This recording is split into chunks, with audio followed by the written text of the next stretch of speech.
Good evening, everyone. This is Akshata Sangle from Harjai Global Gurukul. Welcome to the HGG webinar on study medicine in India vis-a-vis overseas. HGG has been guiding and counseling students for over 15 years and has exponential following of students who are successful world over. With its excellent network and links with a wide range of educational institutes in India and around the world, HGG holds regular seminars, provide advisory services, and promote joint ventures in new areas of education and growth. HGG is a regular participant at international education fairs, exhibitions, and information sharing through the media. At HGG, students are able to procure all services under one roof, right from the selection of the course to the visa counseling and transcultural adaptation. In January 2019, we have opened an office in US, Tampa, Florida, which puts us in a unique position to assist student in every way. And our motto is, what is the best fit for the student? Before we go ahead, I want to inform everyone that we'll be having a 20 minutes question answer session at the end of this webinar. Kindly drop your questions in the chat section below. We'll be addressing to them at the end of the session. Today we have a very interesting mix of panelists, and I would like to introduce our panelists today.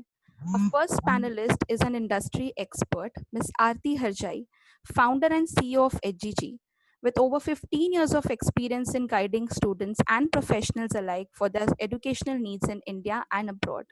She has done her master's in social work from Delhi University and business communication technology from Sunnyvale College, California. Now, I would like to invite Ms. Aarti Harjai to give us an overview on the medical education in India vis-a-vis overseas. Thank you so much, Akshita. So today I'm going to speak about medicine at undergraduate as well as postgraduate level, as we have a mix of participants here today. Thank you all for joining us. Now, medicine is one of the most challenging fields of education worldwide. It requires passion, dedication, and commitment. I would say medicine is the new IT. With the COVID situation worldwide, pharmaceutical companies, governments, and all the citizens of the world have realized the importance of doctors. Now, just to give a short overview of India. India, the MBBS, we all know, is a 5-year course you can do after 12th grade with sciences and with biology being mandatory. There is an entrance exam for MBBS, which is the NEET UG, the National Eligibility Cum Entrance Test. This is highly competitive.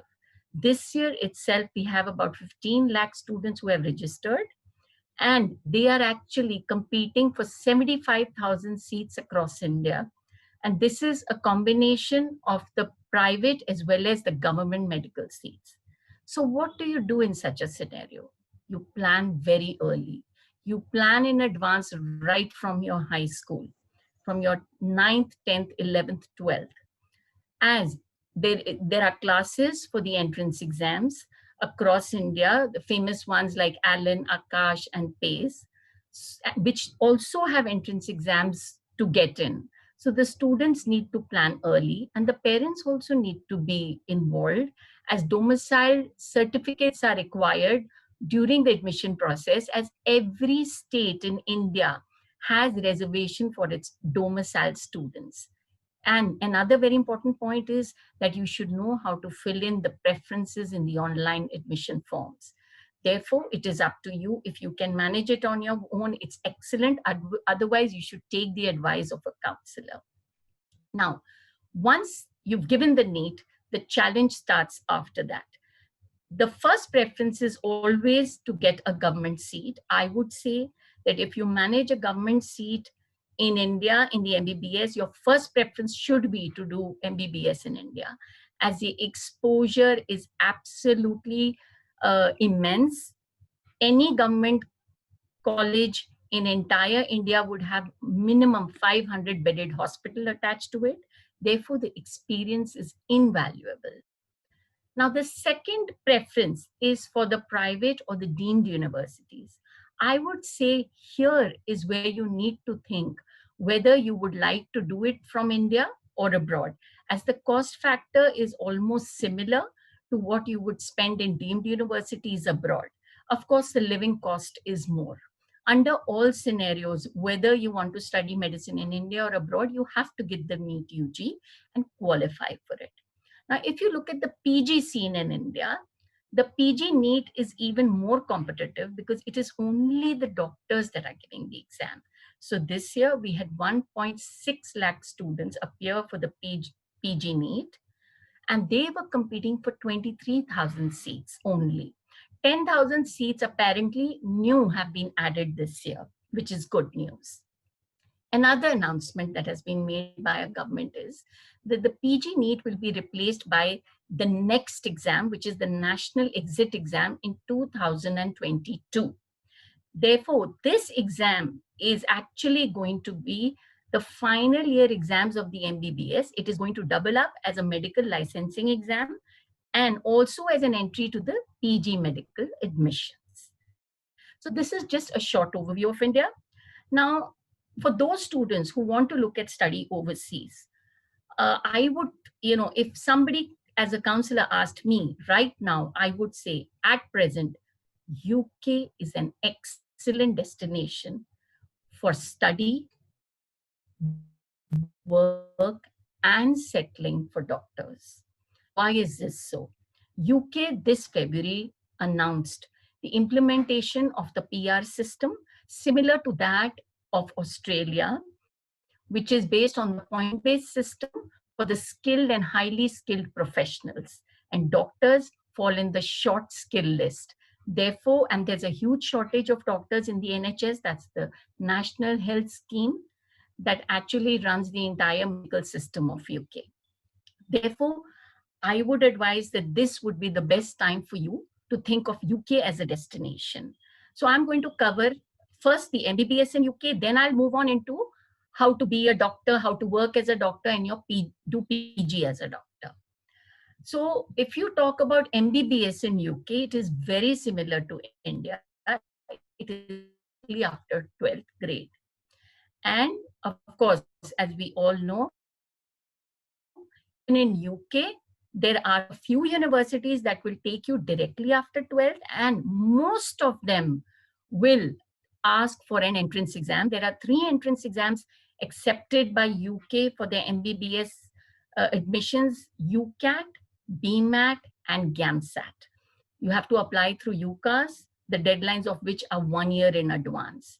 And most important, maths is mandatory in 11th and 12th. I must share here, many a times I get parents and students coming to me in their 11th grade or 12th wanting to apply to UK, but because the student dropped maths, as it's not needed in India, we couldn't do the process for UK. So this is really important.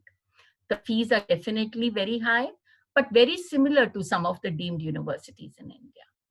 Now, let us go to, as a doctor who has done MBBS in India, what are your options?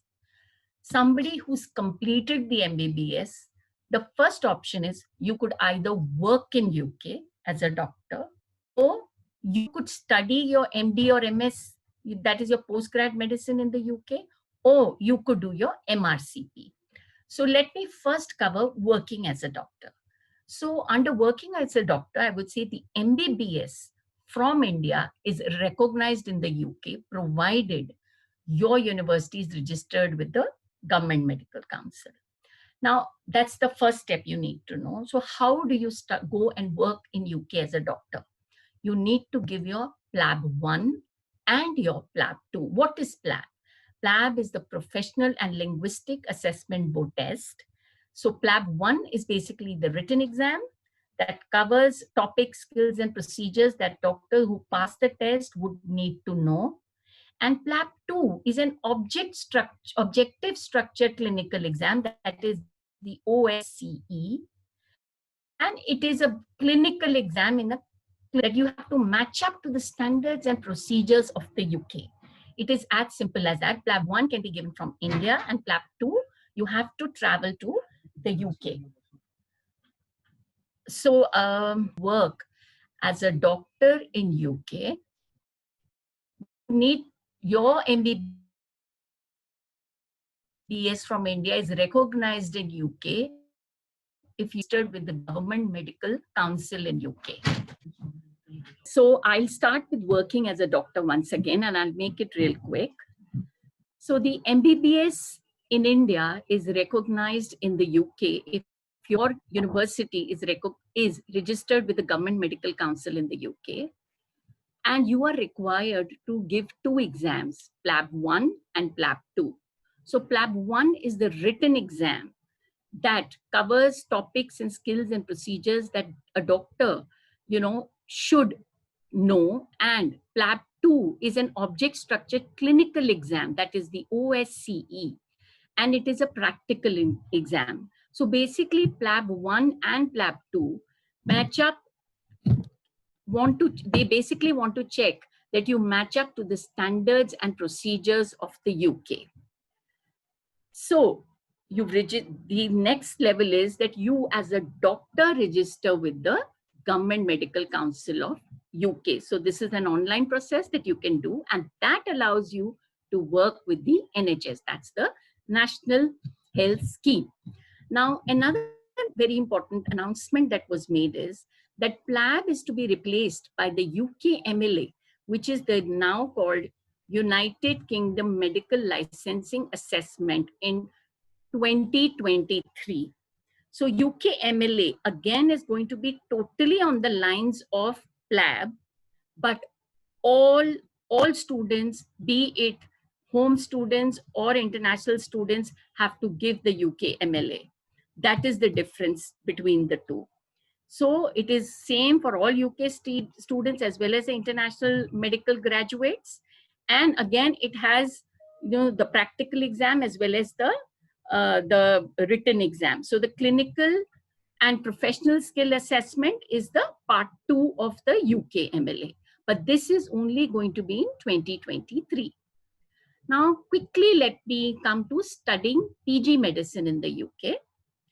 This again, it may sound very, very difficult, but it is not at all. The courses that have direct entry, there are courses in the UK that have direct entry into medicine after your MBBS. And there are courses that require PLAB, and there are courses that require GMC registration. So you can choose the course according to what your requirement is. Now here I would like to say that HGG will help you identify the course and speciality that you want to do according to your requirements. So Harshita, a participant today, has got, I'm very happy to say, has got admission in MS in clinical endocrinology, and she did not want to give exams at that point of time. So just with her MBBS and IELTS, she has got the admission. So that's how it is. And I'm very happy that she's here today to share her experience with us. Now, the third topic that I wanted to talk about is MRCP UK, which is the membership of the Royal Colleges of Physicians of the United Kingdom. Now, the advantages of MRCP are huge. You can earn and learn. So while doing your MRCP, you are actually working as a doctor and clearing your exams simultaneously. So you get high MRCP are sometimes even higher paid than MDs in especially countries like Asia, Middle East, and Europe. And once you do your MRCP, you can go into super specialty as well. MRCP again has part 1 and 2 and then PACES. 1 and 2 are definitely, they are written exams, they are entry-level exams, and they test the medical knowledge and skills and behavior as specified in the UK specialty training, that is the core medical training and internal medicine training. So it's a multiple choice question kind of paper with no images. Part 2 will have images. Now let me come to PACES, which is the final MRCP practical exam. This is the practical assessment of clinical examination skills, PACES. This is designed to test the clinical knowledge and skills of the doctors who hope to enter super specialty. Obviously, you should have passed your MRCP 1 and 2 to give your PACES. This is a half-day exam. It takes place in a clinical setting and assesses 7 core skills. So, so I think it's really an excellent option to kind of go ahead with your MRCP and be working and earning at the same time. In the end, I would just like to talk about the COVID response of the universities that we have in the UK. Now, UK has been really very supportive, and of the international students, and all the courses are commencing in 2020 September. They have given a hybrid kind of format where the student can do the course online as well as attend some of the classes face to face. So that is the option they've given, and the Ministry of External Affairs has already informed the VFSs to start, and the UK VFS has already opened. Now, as a counselor, I would say that the mature student should take the call and can go. But for UG student, I would suggest to do the first semester online. The situation is really fluid, so I would just say keep all your options open. Thank you so much. Thank you, Aarti ma'am, for your sharing your expert advice. So our second panelist today is a medical professional and student. We have Dr. Harshita Sharma. She has done her MBBS from TN Medical College, Nair Hospital, and is currently practicing as a resident medical officer at Nanavati Super Speciality Hospital. Now, in September 2020, she will be commencing her master's in clinical endocrinology at the Barts and the London School of Medicine, Queen Mary University of London. I would like to invite her to share her experience of admission in India and in the UK. Hello everyone, my name is Dr. Harshita Sharma, and today I'll be talking about my journey in medicine so far. I was a fresher for my MBBS course. What that means is I got into medical college on my first attempt itself. It wasn't easy. I had to give up everything, including all of my hobbies, for those 2 years of high school, while I tried to tackle schoolwork and the enormous amount of studying for the institute that I had joined back then for the entrance exam. One great piece of advice I got during this time was that if I focus purely on the one thing in the future, for me, it was the day I stepped into medical college. It will make the process a lot more easy and a lot less stressful. So, fast forward 2 years, I get into medical, I secure a national rank in 1500 and get a place in a government funded medical college in the city of Mumbai, as mentioned, TN Medical College, and this parent hospital, Nair. During my research at the colleges, I got to know a lot of good things about this college, so it was a no-brainer to choose it when I had the option. Standing at Nair itself was an eye-opener. The faculty were all very helpful, and the environment was highly competitive. So I graduated with my MBBS in 2016. That was 4 years back. Then began the ultimate question of what to do now, work or study further. I decided on the latter, to study further. The consequent questions were where to pursue the post graduation, in India or abroad. I decided on abroad. Then, of course, where abroad, because the world is huge. The path of the US post graduation way was tried and tested, so I decided to go that route. I appeared for the USMD Step 1, Step 2 CK, 2 CS, passed all of them, had great marks, but then the burnout came. 2007 to 2018, that was 11 years of continuous studying with no too little vacation period. I collapsed. Mentally, I was exhausted and I just gave up. So there was no other option left. I didn't want to sit at home just like that. So I joined as a GR at a hospital. And it was then that I came across HGG. Something just clicked and I knew that they'd help me get where I wanted to be. I called them and got an appointment.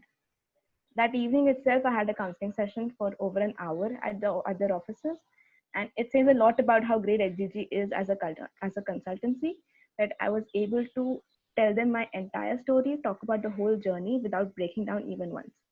For the first time in over 3 years, I felt at peace. I felt that I'm finally at a place where I do not feel like the world is ending or that I have its weight on my shoulders. We spoke about what all I had done and I was doing and where I saw myself. I don't know how precise I was back then because I was still unsure of what I wanted to do. This was over a year ago. After a lot of research and discussions, we shortlisted a couple of universities. I drafted the essays for all of them after I got a brief on how to write them. The thing about these essays is that they have to be in your own words since it is your own story. And while HGG helped me with the reviewing, the entire work was mine. I wasn't spoon-fed. Once the applications opened last November, I spent all of my time after work at their offices in Malad filling the application details. Here as well, they really helped me proofread the entire details and check all of my applications thoroughly before submitting. I was done with the applications, and all that was left was waiting for the results. Then suddenly in February, I get a message and a call from HGG telling me that another great opportunity had come up and that I should come in for a face-to-face counseling to discuss it further. Turns out UK had changed its immigration policies. I remember being super excited about this. We discussed it thoroughly and we went ahead and looked up the universities suiting my particular skill area. We applied, and just a few weeks back, I got into my first choice of university and my first choice, of course, as mentioned by ma'am earlier, Queen Mary University in London, and the course is clinical endocrinology.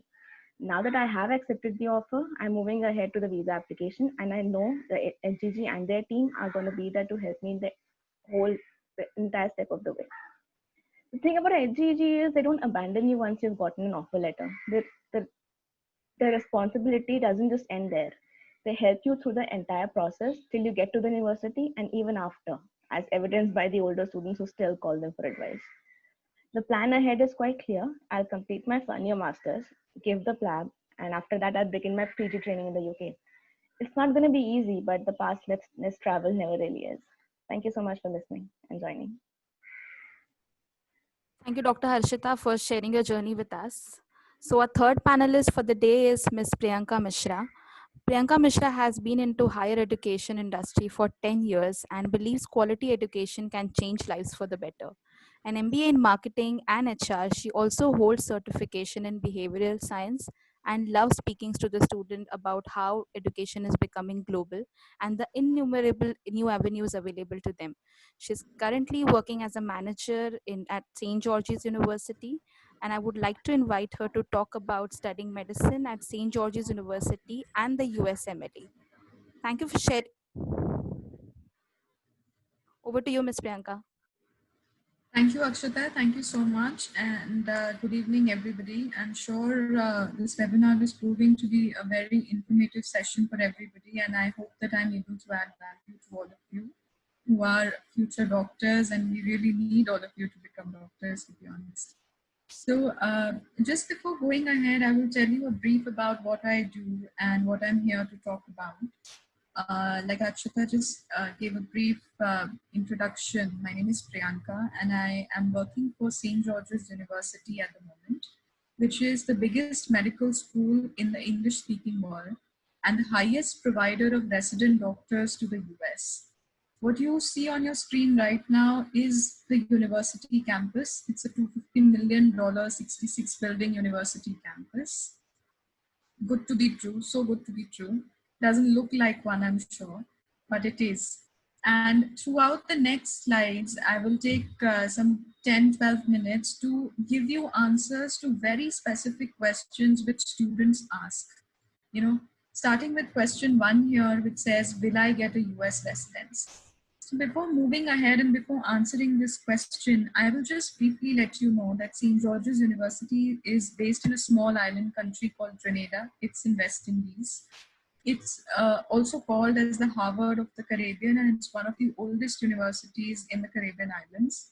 We are also recognized, accredited, and acknowledged by the US Department of Education, although we are outside the US still.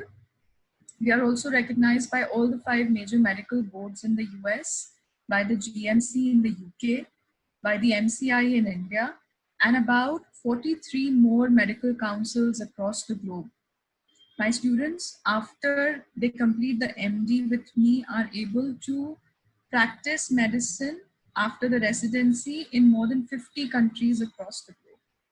Before I go further ahead, I will just mark a point here that we follow a US-based curriculum. We follow the North American system of medical education, which is a little different from the Commonwealth system that we follow here in India, or what we have actually inherited from the Britishers when they were here, right?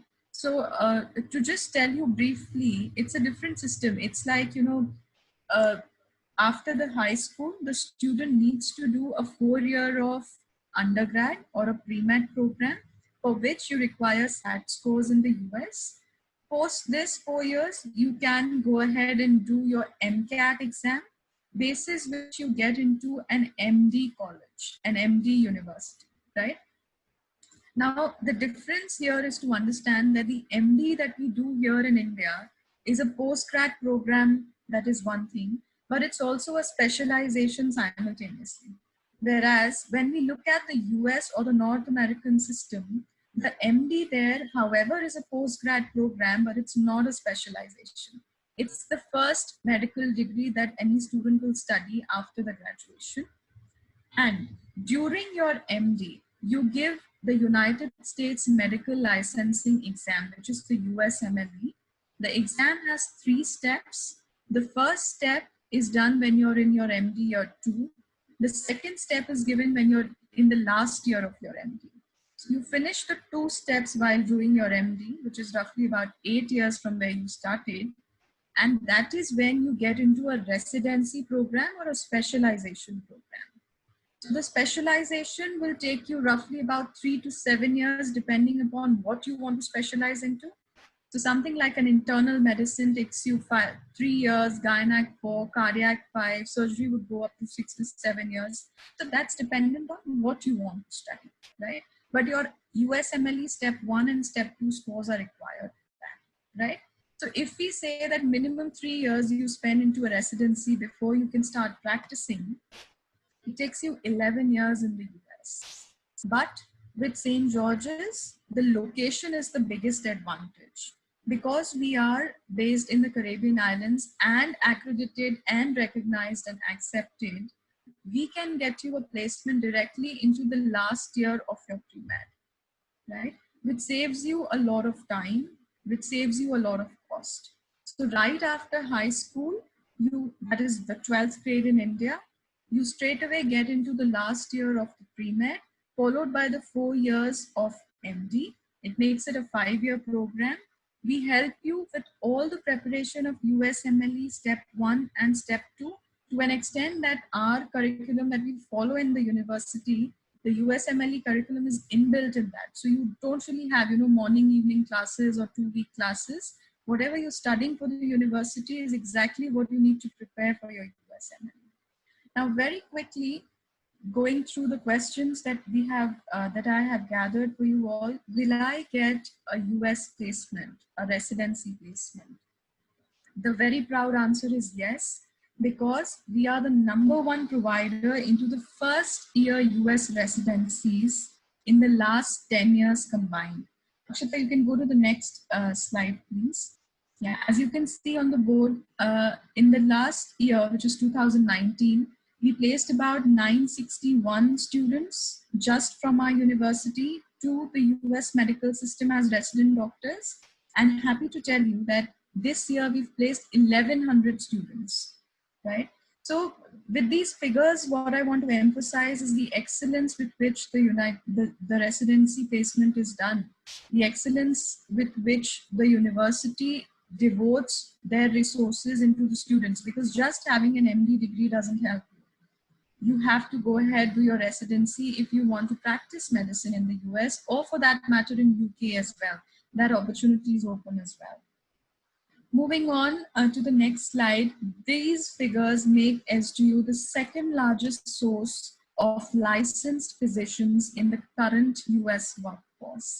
We are the second largest university in the world to place so many resident doctors. And the next slide will tell you that why this figure is very important for you as an international student, because 91% of my eligible non-US students, which means the international students, which is you today in the audience, graduates who applied for a US postgraduate position, which means they applied for a residency position, obtained one at the time of graduation. Now, this is huge. I have got 8,000 students on campus studying just medicine, out of which roughly about 26% students are international students, which is also, as compared to US or UK, a very, very big percentage representation of international students. I can speak about US in specific. The number of students in every university which have international, like the international seats is just 1% via the MCAT, right? So our representation is very, very big of international students, and of them, 91% are able to get the residency programs that they wanted. Moving on, the next very big question that students would ask me who are looking at US and UK, how will SGU's clinical network help me obtain a residency? I'm sure Aarti ma'am can vouch for it that a clinical hospital inside the campus is very, very important for any medical program to succeed or any medical student to succeed. So at St. George's, we have the last 2 years, which is 80 weeks of your program dedicated only to clinical exposure. And this exposure definitely is not done in the small island of Grenada, where there are 2 hospitals. One is outside the campus and one is inside the campus though. But we have a network of 70 plus hospitals across US and UK, where my students can pick and choose to do their elective rotations and their core rotations. Now, this adds a lot of value when you make your applications for your residency. The biggest advantage is that you can pick and choose where you want to do it. The next advantage is that you don't have to stay at one hospital for the entire 2 years. You can skip between hospitals in the same city, in the same country, as well as between US and UK. So maybe 1 year in US, the second year in UK. The third biggest advantage is that all these hospitals are those hospitals which run residency programs. So the idea is to get you into the system before you actually have to get into that system, so that you get all the time to get acclimatized, to build your own network, to get good references, and you are, kind of getting into the system. If you go on the next slide, you will see that we have these represented hospitals all throughout the major states in the US. There are a couple of rotations available in Canada as well in the last year. The next very important question with any student is, does my education at St. George's University prepare me for USMLE? Yes, we do prepare you for USMLE. And like I said, it's not a morning, evening, or a 2-day in a week class. The curriculum, the preparation, the course is inbuilt in the university, which is why on the next slide, you will see that 96% of my students, actually you can go to the next slide, 96% of my students clear the USMLE Step 1 in the first attempt every year, and this has been consecutively done for the last 10 years in a row now. Now, also, if you put your eyes on the right-hand side of the slide, you will say that even the US and the Canadian medical schools do the same, or the US DO schools have the same percentage, 96% pass rate. But the difference is, like I said in the past, our representation of international student population on campus as compared to them is 24 times almost. So the chances of an international student succeeding to get a USMLE Step 1 good result and subsequently a residency is very, very high at St. George's. Other foreign med schools are way behind at 17. The next slide very quickly is the most important slide of my presentation. Like I said in the past, we directly put you in the last year of the pre-med, where you are seeing on the slide the 5-year MD program start. This is the program that you start if you have a 80% in your 12th grade sciences and individually in physics, chemistry, bio. If you are from IB, we will need a 34 with HLs of chemistry and bio. If you are in A levels, we'll need A's and B's. You also need to give an IELTS exam. The requirement is 7 bands overall and individually 7 in each skill as well. The entry into the last year makes it a 5-year program for you before you start your residency in US or in UK. The first year would be a pre-med year. The next 2 years will be the basic medical sciences. And the last 2 years, like I said, will be the clinical sciences. So if you see the last 4 years or the orange circles, this MD is identical to the US MD. It's exactly done the same way they do it. The advantage with us is that you can straight away get into the last year of pre-med.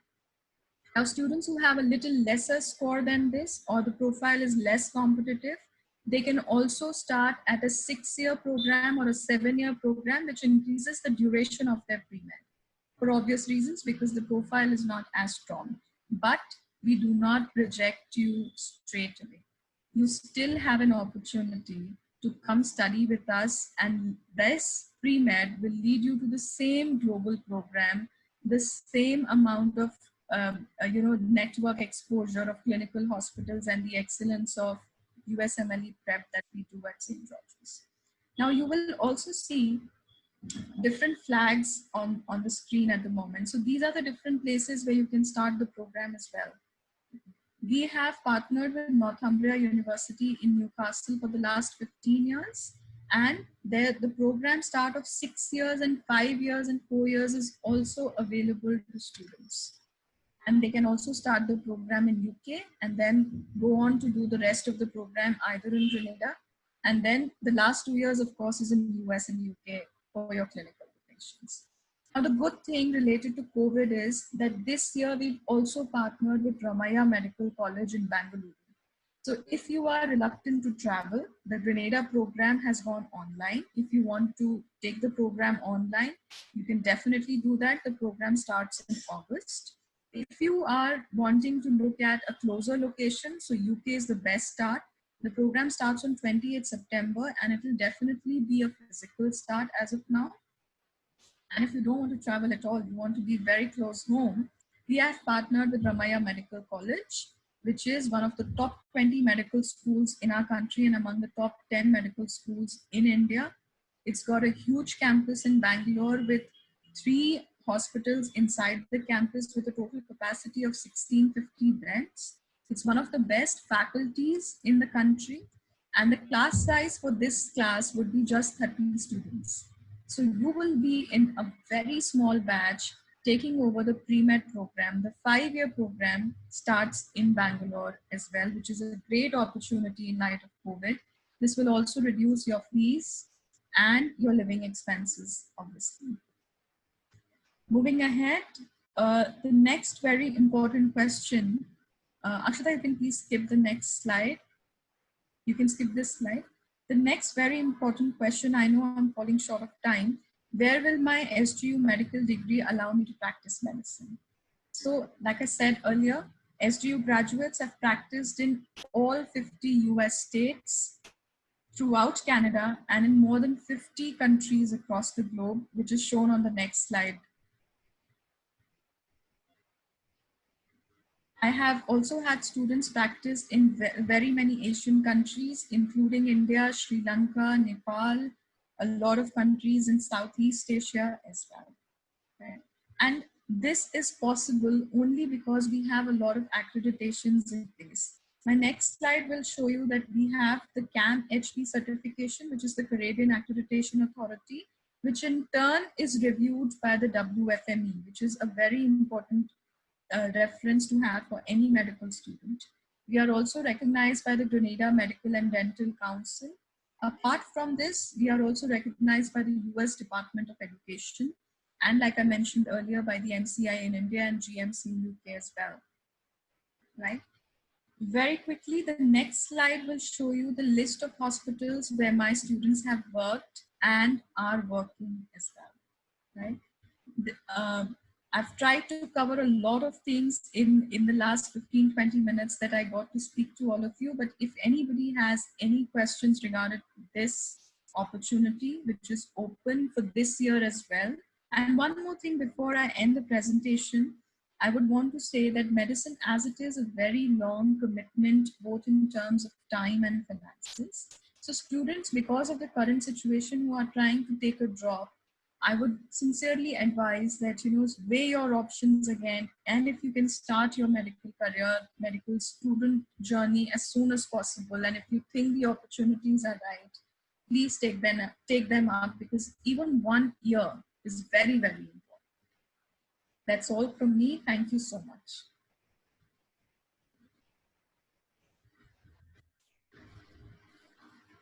Thank you for sharing your expert advice, Ms. Priyanka. Now we'll be commencing with a question answer session and we'll be answering to the frequently asked questions. So first question has been asked to Aarti ma'am, and it is, how does HGG helps in increasing my chances of getting admission abroad?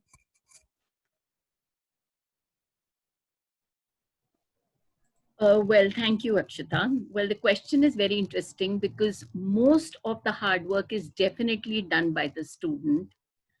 What HGG does is just shows the way. What we do is we identify the correct course, help with the entire application procedure depending on the requirements of the university, and help the student with the admissions as well as the visa. So basically, it is, about being able to assist you in the entire admission process. For example, many a times I get a student coming to me because most of the time in the field of medicine, the knowledge is very, very less and sometimes skewed. So a student may think that, in order to go abroad to do my PG, I will have to spend crores of rupees, and I will not be able to afford it, or I need to give a lot of exams in order to go abroad. But that is not so, because there are countries, like I've just said, UK, I've explained today, the opportunity is excellent. You could actually go there, do your MRCP, and not even spend, but earn on the way. Thank you. Next question, please. Our next question is for Harshita. What was the main reason of your burnout?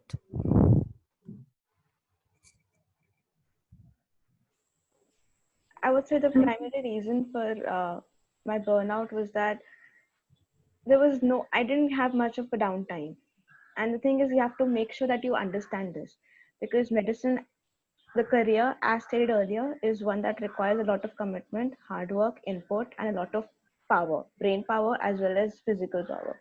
So you need to understand that it's not just about getting good scores, it's also about staying healthy while getting those good scores.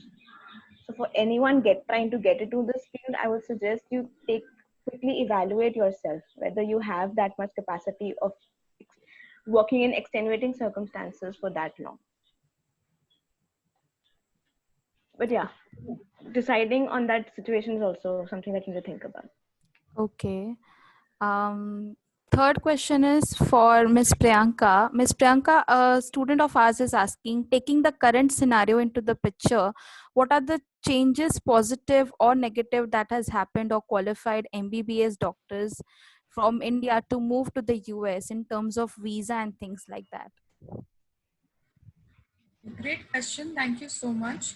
To be very honest, medicine and medical profession overall has been on the skill shortage category for the US for the longest time. If you go back to the histories in 70s and 80s, there was a span of almost 32 years when the US never built a new medical school. And because of that, the dearth of doctors that they are still continuing to have that. So even if you see the current news that has been going on about the visa cancellations and everything, medicine by far has not come into picture by anyhow. Secondly, with I would really like to say that St. George's, because it's not based in the US, it's outside the US, but recognized by the US and follows the American medical system, is an excellent opportunity for students thinking about medicine right now. They can definitely go to the Caribbean islands where, especially in the country of Grenada, by Indian passports, they will not even require a visa. It's just visa on stamping. They just have to get there. If they don't want to get there, like I said in the past, they can always start the course virtually. They can start the program in Northumbria, UK as well. And they can start the program in Ramaya Medical College, India as well. This leads to the same global program that it is, with 2 years of clinical rotations and a very good chance of getting into a residency in the US later. Thank you, Ms. Priyanka. And the next question is for Aarti ma'am. So many of our attendees are asking, given that COVID has destroyed economy in the US and UK, do you recommend going there?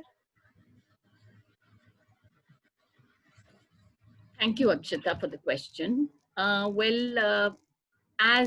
Priyanka has just shared with us, and as I said in my talk, that looking at the COVID situation world over, people have realized the importance of medicine as a profession. So, there was this very interesting article and news item I had read wherein a bioscientist had said that more money is given to a famous footballer than is given for research to an entire country. It's the entire country's budget. That's how skewed it was. But now things are changing completely. All the governments are concentrating on medicine as a career. I mean, they are spending in it. They're spending in making new medical schools, hospitals. And as Priyanka rightly said, the medical education is completely in the short skill list, be it US, be it UK, be it Australia. Everywhere it is in a short skill list. So yes, I would say the economy is not going to matter to the doctor at all. Thank you. So we do have one more question here. So it's for Miss Priyanka. And how do I apply to Ramaya College, Bangalore? Can this be done after I complete NEET UG? Well, excellent question. Actually, I skipped it while I was doing my talk. So, to get into St. George's University, whichever route, whether to the Grenada campus or to the Northumbria campus or for the Ramaya campus, you have to make an application and take of Harvard Global Gurukul counselors. They will help you set up your application. It's a couple of forms and a couple of documents that you need to submit, which will be your 10th grade, 12th grade, some LORs from your school or wherever, if you have done any shadowing, your passports and all of that, copies, I'm sure. But the biggest thing that you ask, that is NEET required? Well, no. Neither we require a NEET, nor we require an SAT, nor we require an MCAT. This is one of the biggest advantages for you this year, because the NEET obviously is getting endlessly postponed. And even if students now are looking at appearing NEET in September, then obviously the medical schools are not anywhere starting before January 2021 in India, which means it's almost a waste of one full year for them. So definitely look at options abroad, save your time. And like I said, NEET will not be a requirement for us. Thank you, Ms. Priyanka. So the next question is for Aarti ma'am again. Aarti ma'am, many of our attendees are asking which board should be preferred in 11th and 12th for appearing for the MBBS entrances in India? Akshita, as I had said in my talk, that definitely the IB or the A levels is preferred. But even if you've taken your state board, whichever state you are from, it doesn't matter, because there are a lot of universities abroad that will accept the state board as well. So because a lot of students who give the NEET prefer to take the state board, CBSE or the ISC, and they can still continue with their study abroad plans. Thank you. So I guess this is a wrap here. So I would like to thank our panelists and attendees for joining us. And also we'll have a webinar on 18th of July at 6 p.m. on how to plan your education during COVID times. And lastly, you all are welcome to contact us for counseling, medical education in India and abroad. We have displayed our details on the screen.